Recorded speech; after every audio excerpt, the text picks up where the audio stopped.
Allora, dunque, Renato Soro si ricandida alle prossime elezioni regionali in Sardegna. Siamo alla terza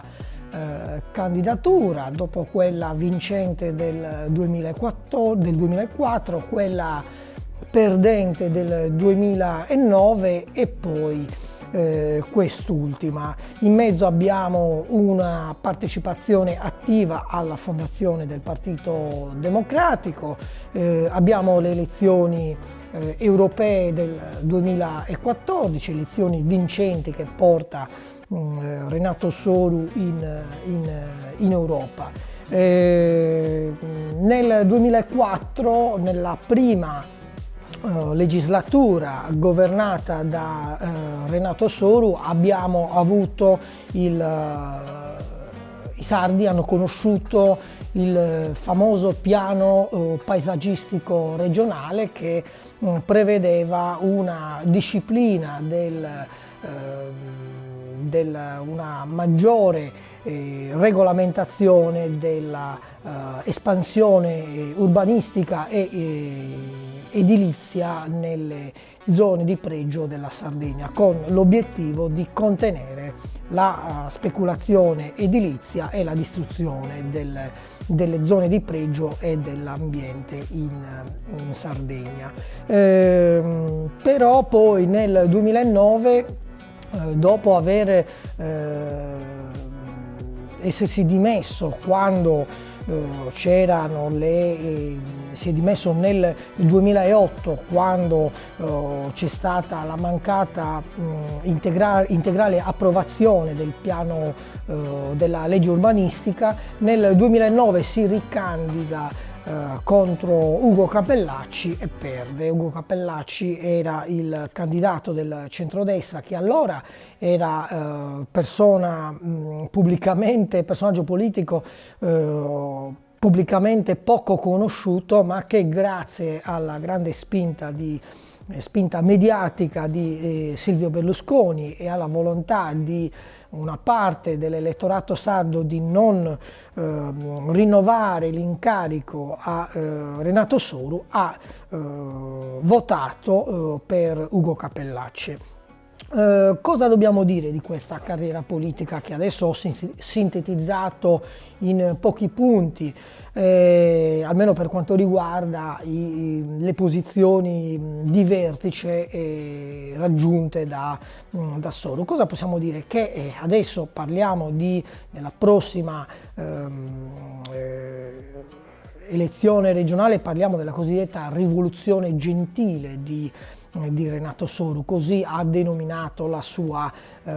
rincorsa al vertice della regione Sardegna. Io direi che a questo punto possa bastare, nel senso che può bastare la ripetizione a oltranza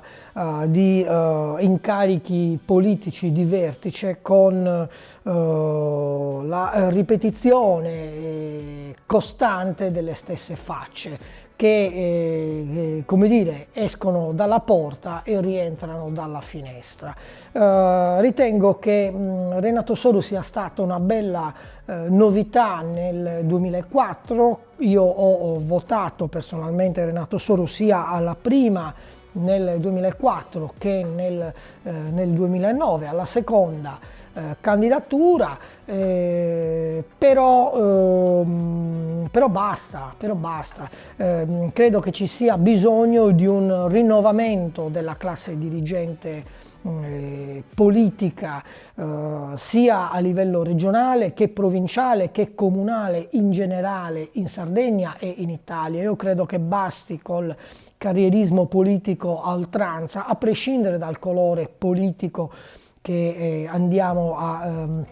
prendere in esame, perché il carrierismo politico, cioè il fatto di occupare delle posizioni politiche di vertice per anni, per decenni, è un malcostume che riguarda purtroppo non solo il nostro paese inteso come Italia, riguarda in generale la presa del potere a diversi gradi, è una cosa che aggrada un po' tutti gli esseri umani, però in democrazia, se la democrazia è sana, se la democrazia funziona bene, in politica vi dovrebbero essere dei ricambi fisiologici, in modo tale che in politica cosiddetta attiva si possano candidare anche altre persone, anche altri cittadini possano partecipare attivamente, possano fare la loro proposta e non continuare a vedere sempre le stesse facce. E questo lo vediamo in tutti i partiti politici, funziona così. Possiamo elencare proporre un elenco infinito di nomi, che sia a livello nazionale, che a livello regionale, che nei nostri comuni, vedere come c'è questo malcostume di candidarsi e ricandidarsi a oltranza. Alcune volte si prendono delle batoste, altre volte si registrano delle vittorie e si continua a occupare dei posti di vertice. Non c'è bisogno di scomodare il populismo pentastellato degli ultimi anni, quello che parlava di ricambio generazionale a tutti i costi, salvo poi vedere come è finito il partito il Movimento 5 Stelle con l'incarico politico di Luigi Di Maio, che è tutt'altro che un rinnovamento politico. Ma ritornando alla questione di Soru, io dico che basta così. È necessario anche in Sardegna vedere facce nuove, vedere nuove proposte che non necessariamente, come ho detto prima, passano dal rinnovamento generazionale. Ci possono essere anche delle proposte cosiddette mature di personaggi che vengono dall'imprenditoria, dalla società civile in generale, che hanno anche un'età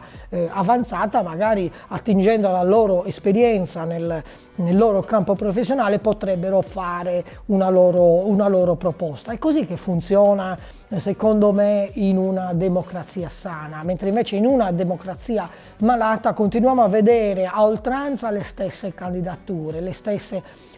facce, che poi creano che cosa? Un distacco degli elettori che si stancano,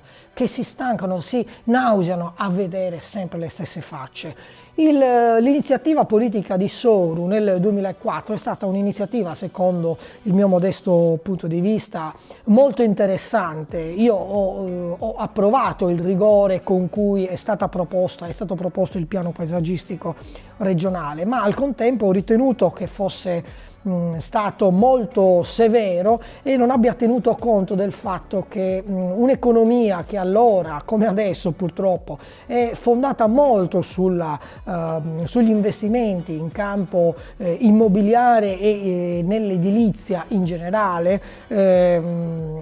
quella economia deve essere poi riconvertita in altri settori e questa conversione avviene in maniera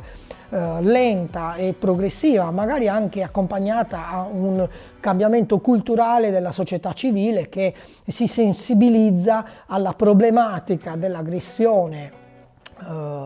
all'ambiente e che poi individua piano piano, attraverso un cambiamento culturale, individua altre voci economiche su cui contare. È chiaro che se tu imponi un piano paesaggistico così